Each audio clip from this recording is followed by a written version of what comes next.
आज देखिबा 2000 वर्षर पुराणा किला। हाइट यार 4300 फुट। फ्रेंड्स, भिडियोटी जदि भल लगिब लाइक और सब्सक्राइब करेंगे। जय जगन्नाथ। हेलो फ्रेंड्स, आशा करुछि भलरे थिबे। 77तम स्वाधीनता दिवसटी भलरे पालन करिथिबे। महाराज छत्रपति शिवाजी अति प्रिय सेनाध्यक्षर वीर कहानी सिंहगढ़ किल्ला रे आरंभ होइथिला। तांको नाँ तानाजी थिला। तांको पराक्रम पाई शिवाजी तांको सिंह कहथिले।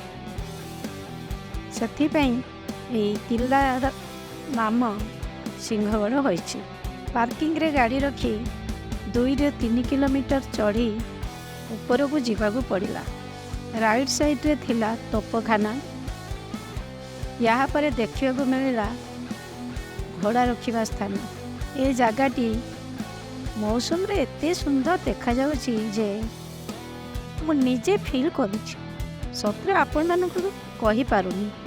मु जदि राइटर होइथांती ना ताले एठी बसी बही लिखि थांती। कौन करी, मु तो राइटर नुहे। आपण माने जदि हिंदी फिल्म तानाजी देखिचंती से फिल्मटा ये किला उपरे होइछि। सिंहगढ़ शेष पॉइंट व्यू खूब सुंदर। पहाड़िया फूलरे जगटी भरपूर।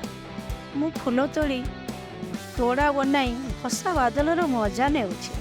मेघ बादल भितर इंद्रधनुर रंग। सिंहगढ़ रे पहाड़ गोटे साइड्रे जेते बेले सकाळर किरण पड़े सते जेमिति गोटे बड़ सिंह तार 2 पंजा रखी बसिथिबा परि देखा जाए। वर्षा दिने पहाड़र शिखरटी मेघ घरे रही एमिति देखा जाउथिला सते जेमिति एइठी स्वर्ग। फ्रेंड्स, भिडियोटी जदि आपण मानकु भल लागि थाए दया करी गोटे लाइक और सब्सक्राइब करने भूलवे नहीं।